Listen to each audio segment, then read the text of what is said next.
요즘 가장 관심이 많은 수급 특징주 시간입니다. 모든 재료는 수급에 우선한다. 뷰티풀 굿머니 IBK 투자증권 강남센터의 김용민 선임 주임과 함께하겠습니다. 어서 오세요. 네, 안녕하세요. 요즘 저희 뷰티풀 굿머니에서 거론되는 종목들이 투자의 대안이 되는 케이스들이 상당히 늘어서 많은 분들이 관심을 가지고 있습니다. 오늘도 활약 부탁드립니다. 네. 시간의 거래 특징주부터 확인해 볼까요? 전해 주십시오. 네, 시간에서 첫 번째로 짚어볼 종목은 DSR 제강입니다. 9% 넘는 상승률을 보였는데요. 올해 3분기 호실적을 기록한 것으로 밝혀지면서 추후 기대감에 강한 매수세가 몰린 것으로 풀이됩니다. 다음은 한국경제TV와 YTN입니다. 한국경제TV는 9% 넘게 상승하면서 돋보였는데요. 이 한전 KDN과 마사회가 YTN 지분 31%를 매각하기로 발표한 가운데 한국경제신문이 가장 유력한 매수 후보자인 점이 부각되면서 관련 수혜감에 오름세를 보였습니다. 다음 종목은 YM텍입니다. 5% 넘게 상승했는데요. ESS 시장 성장에 따른 매출 확대 기대감에 상승했고요. 또한 DTNCRO는 5% 넘게 오름세를 보였습니다. 의약품 개발에 있어 임상을 대행하는 업체인데요. 코스닥 대비 이후에 시간 외에서 상승세를 보였습니다. 이상으로 시간의 특징주 체크해봤습니다. 자, 공기업의 YTN 지분 매각으로 인해서 관련 이슈들이 주목된 가운데 YTN이 시간의 거래 특징주로 거론이 됐네요.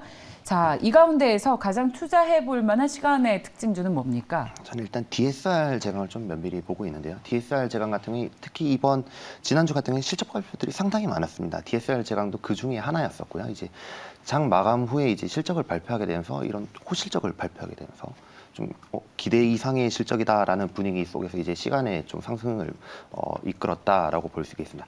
DSR 제강 같은 경우에는 특히 3분기 실적이 상당히 좀 괜찮게 나왔다라고 볼 수 있겠는데요. 왜냐하면 특히 이 선제 와이어로프 쪽 제조업체들이 좀 실적이 안 좋아질 것 같다라는 시장의 평가가 상당히 많았습니다. 왜냐하면 이 선제 쪽 업체가 사실 이번 하반기 들어서면서부터 계속적으로 가격 하락이 있어왔기 때문에 이런 부분에 있어서 좀 걱정을 좀 없애는 좀 효과가 있지 않았을까라고 생각을 하고 있습니다. 특히 이번 3분기 실적 발표에서는 3분기 영업이익이 71억 원을 달성을 했고요. 전년 동기 대비로 따지자면 한 1000% 이상 상승을 이끌어왔다라고 볼 수 있겠습니다. 하지만 이제 1분기와 2분기와는 크게 큰 차이가 없었다는 것이 좀 사실이고요. 앞서서 말씀드렸다시피 이제 그 선제 업계가 사실 이 선제 가격이 계속적으로 하락하면서 좀 우려가 상당히 많았었는데 DSR 제강이라든지 다른 선제 업계들도 사실 이 내수는 좀 빈약했지만 수출 쪽으로는 상당히 잘 나갔다라고 볼 수 있겠는데요. 이 수출 쪽 호조로 인해서 좀 이번 실적이 좀 잘 나왔다라고 볼 수 있겠습니다. 또한 와이어로프 같은 경우는 뭐 건설뿐만 아니라 플랜트 이쪽에도 많이 쓰이기 때문에 이런 글로벌 인프라 수혜에 대해서 계속적으로 좀 호조를 받고 있는 것이 아닌가라는 식으로 좀 생각을 해보고 있습니다. 그래서 DSR 제강에 대한 좀 적극 투자라는 느낌보다는 이 DSR 제강 같은 경우를 좀 보시면서 이제 실적 발표에 대한 좀 기대감을 가진 종목들을 좀 이번 주 초에는 좀 한번 매수를 해봐도 좋지 않을까라고 생각을 하고 있습니다. DSR 제강 같은 경우에는 매수가는 4,900원, 목표가는 5,300원, 손절가는 4,700원을 제시하겠습니다. DSR 제강이 유승민 전 의원 관련주예요? 네, 맞습니다. 정치적 테마로도 같이 움직였던 이력이 있습니다. 혹시 그런 이슈도 보시는 겁니까? 보긴 했지만 얘기해주세요. 사실 이 정치적인 이슈와는 아직은 좀 다르다라고 이게 생각하고 왜냐하면 있고요. 유승민 전 의원이 지금 차기 당대표 선거에서 전 국민을 대상으로 했을 때 지지율 1위를 기록하고 있어서 아마 그런 얘기들이 좀 나오고 있는 것 같은데 이런 이슈도 고려를 하신 겁니까? 아니면 전혀 관계없이 보시는 겁니까? 저는 일단 실적 쪽에서 좀 많이 체크를 했었는데 사실 그런 좀 움직임이 있다면은 사실 이 유승민 전 의원과 이제 계속적으로 좀 많은 연관이 있는 종목이긴 합니다. 왜냐하면 이제 저의 개인적인 이제 업력으로 봤을 때 10년 훨씬 넘게 주식시장을 보다 보니까 이런 정치 테마주는 언제 올랐다 언제 빠질지 몰라서 아예 손을 안 대는 맞습니다. 게 수익률 차원으로 특히 개인 투자자분들 손해 안 보시려면 그게 좋더라고요.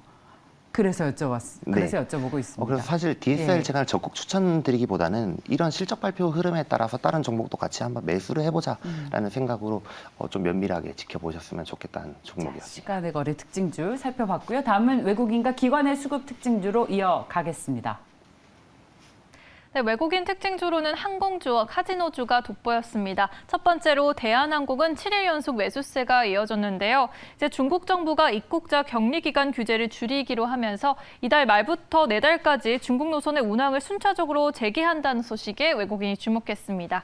마찬가지로 파라다이스는 4일 연속 외국인이 매수세를 보였습니다. 일본인 관광객 수 급증에 따라서 전분기 대비 흑자 전환에 성공했는데요.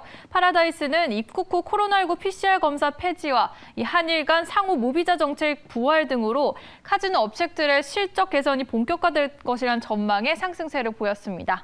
네, 다음으로 솔브레인 살펴보겠습니다. 외국인이 11거래 연속 사들였는데요. 반도체 업황 개선 기대감에 외국인이 반도체주인 솔브레인에 주목한 것으로 풀이됩니다.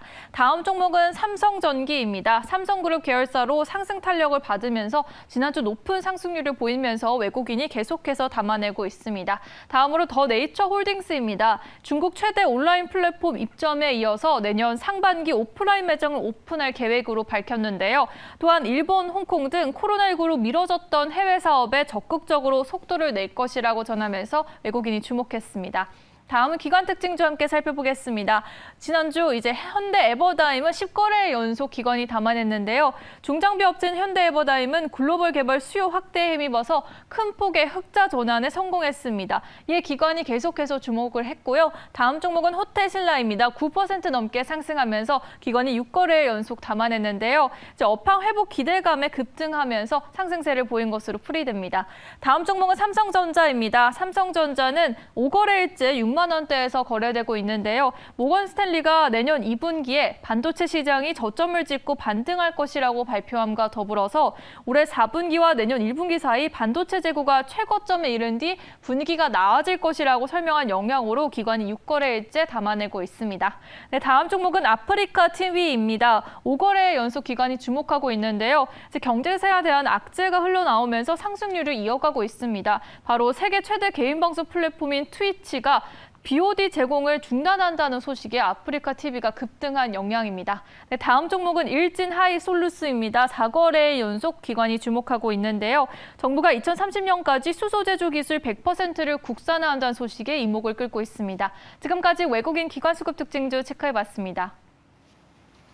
지난주에 수소 테마가 가장 강한 테마 중에 하나였죠. 일진하이솔루스 그런 면에서 수급 계속 들어오고 있고 저는 이 외국인과 기관 수급 특징주 요즘 보는 게 너무 재미있는데 분위기가 싹 바뀌었어요. 맞습니다. 한 지난주 전까지는 2차 전지에 집중을 하다가 2차 전지에서 관심이 조금 멀어지면서 그동안 시장에서 좀 상대적으로 소외됐었던 이른바 리오프닝 관련 주식들 있죠.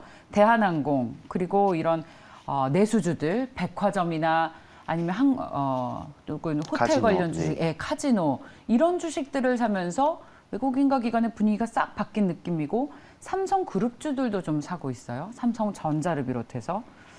그리고 꼭 그 건설기계 장비주들도 꼭 하나씩 들어가 있고 아마 네옴시티 관련 주식 때문인 것 같은데 어쨌든 외국인과 기관 투자자들의 관심이 좀 많이 바뀐 흐름을 감지하고 있습니다. 그렇다면 실제로 이런 외국인과 기관 투자자들의 변화에 우리도 편승을 하면 수익을 진짜 얻을 수 있을지 아니면 뭐 얘네들도 잃을 수 있잖아요. 그죠. 우리는 네. 원래 시각을 견제해야 하는지가 고민인데 어떠세요, 주임님은? 저 같은 경우에는 흐름이 많이 바뀐 것은 사실이라고 생각을 합니다. 특히 뭐 2차 전지 같은 경우에는 아직도 저는 조금 더 보고 있긴 합니다만은 전체적으로 봤을 때 이런 좀 테마의 수급이 좀 자체적으로 아예 달라졌다라고 보고 있고요. 그래서 저 같은 경우에 일단은 외국인 종목 중에서 하나 대한항공을 좀 면밀히 지켜보고 있습니다. 네. 특히 대한항공 같은 경우는 지금 환율의 최대 수혜주다라고 생각을 하고 있습니다. 특히 이번 3분기에 실적 발표가 있었습니다. 어닝 서프라이즈를 달성을 했고요. 기존 시장 컨센서스가 한 6천억 원 정도 달성을 하지 않겠냐라고 생각을 했었는데 영업이익 같은 경우는 한 8,400억 정도를 달성을 했다는 점이 좀 놀라운 점이고요. 특히 이 대한항공은 앞서 말씀드렸다시피 환율이랑 유류 이런 부분에 대해서 상당히 수혜를 받을 것이다라고 말씀을 드렸는데 특히 지금 환율 같은 경우에는 1,400원대에서 지금 1,300원 초반대까지 내려오게 되면서 한 8% 가량 하락이 있어 왔단 말이에요. 이런 부분에 있어서도 특히 대한항공이 좀 실적을 더 낼 수 있는 부분이 있고 그리고 추가로 이제 우크라 전쟁으로 계속적으로 유류가 좀 불안정했었잖아요. 사실 지금 이 유류가 많이 다운됐다라고 생각하기는 불안하지만은 이 안정됐다라는 흐름 속에서 본다면 이 유류 지출 비용이 상당히 그래도 좀 안정적으로 흘러갈 가능성이 높다라는 생각이 들고요. 그리고 이 앞으로는 이제 유가 안정이나 환율 하락세가 계속적으로 지속이 된다면 이런 실적이 계속적으로 더 좋아지지 않을까라고 생각하고 있습니다. 특히 이 대한항공 항공업계를 계속적으로 바라보면서 좀 안 좋은 시각들을 가지고 계신 분들이 많아요. 특히 이 재무 상태가 좀 많이 안 좋은 것 아니냐라는 생각을 가지실 수도 있는데, 특히 뭐 대한항공 같은 경우는 이 자회사 부분에 대해서 좀 우려스러운 부분은 있겠으나 전체적인 이 몸집 사이즈로 봤을 때는 예전과 재무 구조가 자체가 다르다. 특히 이 부채 비율이 계속 낮아지고 있는 점이 좀 핵심이라 할 수 있겠고요. 네. 최근에는 이 국제선이라든지 프리미엄 좌석 쪽으로는 특히 이 실적이 잘 나오고 있기 때문에 이런 예. 부분에서 계속적으로 보시고, 좋습니다. 그리고 이 마지막 핵심 포인트는 대한항공 같은 경우는 오전에 외화 부채가 있는데 이 환율이 떨어지게 되면서 이 부채를 갚아야 되는 게 줄어들고 있는 줄어들죠. 거예요. 특히 최근에 한 8% 가량 하락이 있었기 때문에 부채도 8% 가량 줄 수도 있다라는 네. 모멘텀으로 좀 보셨으면 좋겠습니다. 지난주 금요일 날 환율이 1,310원까지 급하게 떨어지니까 급하게 주식이 올랐습니다. 장대 양봉의 거래량을 동반해서 무려 장중한 때 8% 넘게 올랐는데 우리 주임께서는 호텔신라의 목표가를 미리 얘기해 버렸습니다. 네. 죄송합니다. 대한항공의 목표가를 31,000원으로 제시해 주셨습니다. 그렇습니다. 기관 순매수 특징주는 호텔신라를 꼽으셨네요. 네, 호텔신라 같은 경우에는 특히 이번 주는 수급에 있다라고 보고 있습니다. 수급. 공매도 상환에 대해서 쇼커버링에 대해서 쇼커버. 지속적으로 한 2, 3일 동안은 봐야 되지 않겠냐라고 생각하고 있고요. 예. 호텔신라 같은 경우에는 특히 코스피 코스닥 다 합쳐서 공매도 잔고 비중으로 따졌을 때 2위 정도를 기록을 하고 있습니다. 특히 그렇기 때문에 쇼커버로 인한 수급이 계속적으로 기대된다라는 부분이고요. 그리고 지난주 금요일 장 한 2시경에는 특히 많은 급등이 있었습니다. 그 중국 관련주가 특히 맞아요. 급등이 있었는데 예.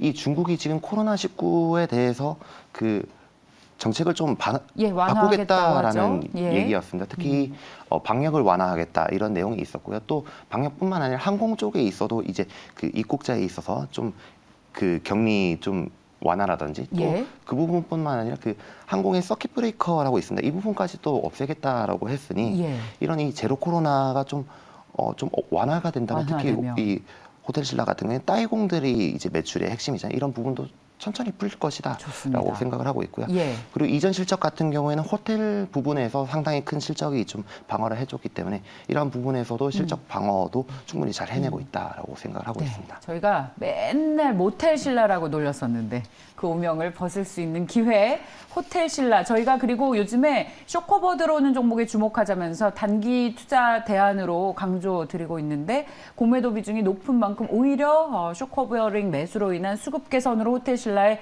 추가 상승이 기대가 된다라는 맞습니다. 말씀. 지금 시장의 그런 특징에 딱 부합하는 종목인 것 같습니다. 목표가를 85,000원으로 제시를 해주셨어요. 손절선은 65,000원입니다. 자, 호텔신라를 봤고요. 다음은 사모펀드 특징주로 이어가겠습니다. 전해주십시오. 네, 사모펀드는 앞서 기관 특징주로도 나온 수소 관련주에 주목했습니다. 바로 일진하이솔루스인데요. 4% 넘게 상승했습니다. 이 정부의 수소 육성책에 힘입어서 수소 산업이 20% 이상 상승하며 주목을 받고 있습니다. 다음 종목은 하나솔루션입니다. 사모펀드가 자회사 지분을 하나솔루션이 일부 매각하며 태양광 사업 투자 확대 소식에 주목을 했습니다. 다음 종목은 HMM입니다. 글로벌 해운 운임의 장기간 하락세에도 HMM이 견조한 실적을 보이면서 사모펀드가 이목 사들였습니다. 다음 대한항공인데요. 7% 넘게 상승했습니다. 관광객 증가에 선제 대응해서 증평과 운항재개 속도를 내며 사모펀드가 담아내는 모습 보였습니다. 마지막으로 LG디스플레이입니다. 7% 넘는 상승세를 보였는데요. 10월 말부터 애플 아이폰 14 프로 시리즈에 OLED 패널을 공급하고 있습니다. 이에 사모펀드가 계속해서 주목을 하고 있고요. 중소형 OLED 패널 대량 공급 계획을 추진한다는 소식 또한 이목을 끌고 있습니다. 이상으로 사모펀드 특징주 체크해봤습니다. 중복되는 종목들이 좀 보이네요. 일진하이솔루스는 앞서 기관들이 샀고 그리고 사모펀드도 관심을 가지고 있고 대한항공도 앞서 외국인 순매수 특징주였는데 사모펀드도 사들이고 있는 모습이네요. 일진하이솔루스가 왜 제가 오늘 자꾸 미리 말하는 거죠? 죄송합니다. 네. 전해 주시죠. 오늘은 좀 일진하이솔루스를 예. 집중적으로 보고 있습니다. 예. 특히 지금 저도 앞서서 말씀드렸다시피 수소 쪽으로 계속적으로 보고 있는데 사실 이 제가 보고 있는 쪽은 수소 플랜트라든지 인프라 쪽을 계속적으로 보고 있습니다만 이쪽은 아직 수급이 안 붙었더라고요. 근데 하지만 일진 하이솔루스 같은 경우에는 이제 좀 사모펀드가 지속적으로 매수하고 있다라고 말씀드릴 수 있겠는데요. 특히 이번 주에 좀 이슈가 있는 것은 특히 이 빌살만 왕세자 네. 이제 한국 방문이죠. 네. 특히 네옴시티 관련해서 어떤 것을 주고받을 것인가가 계속적으로 좀 논의가 되고 있는데 저는 이 분야 중에서는 수소가 아닐까라고 생각을 하고 있습니다. 특히 친환경 쪽에서 저희 우리나라에 대해서 무엇인가 뭐 기술력을 가져오게 된다라고 하면은 특히 좀 다른 나라들과 비교되는 것이 저는 수소라고 생각을 하고 있거든요. 이런 부분에서 이제 수소의 좀 모멘텀이 살아날 수 있겠다라고 할 수 있겠고요. 특히 최근에 이 정부에서 그 수소 육성 산업에 대해서 좀 발표를 했었죠. 이런 부분에 있어서도 수소 관련주는 지속적으로 우세가 될 것인데 이 수소 육성 방안에 대해서 좀 말씀을 드리자면 특히 이 수소 버스에 대해서 특히 수소 버스라든지 상용차 이쪽에 대해서 좀 많이 좀 지원이 들어가는 걸로 알고 있습니다. 특히 이 수소 버스에 대해서는 대당 한 2.6억 정도의 보조금이 지원이 될 전망으로 보고 있고요. 수소 상용차 같은 경우에는 이제 한 3만 대까지 보급이 될 것인데 이 일진하이솔루스의 종목 같은 경우 이 수소 저장 용기잖아요. 이런 부분에 있어서 이 수소 버스라든지 수소 트럭 이런 부분으로 갔을 때 수소 저장 용기가 뭐 지금 넥소에 지금 3개 정도 들어가고 있는 걸로 알고 있는데 이 부분보다 훨씬 더 많이 보급이 될 수 있다라는 부분이고요. 특히 수소 인프라가 초기에 구축된다면 가장 많이 수혜를 받을 것이 무엇인가라고 생각을 해봤을 때 이 수소에 대한 운반이거든요. 이 운반을 어떤 식으로 초기에 많이 진행이 되냐면 수소 트레일러입니다. 이 트럭에다가 이제 수소 저장 탱크를 수십 개를 이제 저장을 해서 이제 트레일러를 구성한다라고 알 수 있겠는데 이 부분에서 수혜를 받는 것은 이제 일진하이솔루스라고 알 수 있겠고요. 그렇게 되면 이제 초기 구축 시에는 이제 그 단거리 수소 운반에 대해서 좀 봐야 된다라고 할 수 있겠습니다. 매수가 같은 경우에는 36,000원, 목표가는 45,000원, 손절가는 3만 원을 제시하겠습니다. 일진 하이솔루스도 최근에 정말 바닥권에서 박스권에서 저 매물벽에 쌓여서 전혀 이렇다 할 상승이 없었는데 빈살만 방문 이후로 좀 탄력을 받았으면 좋겠습니다. 자, 지금까지 IBK 투자증권 강남센터의 김용빈 선임 주임과 함께했습니다. 잘 들었습니다.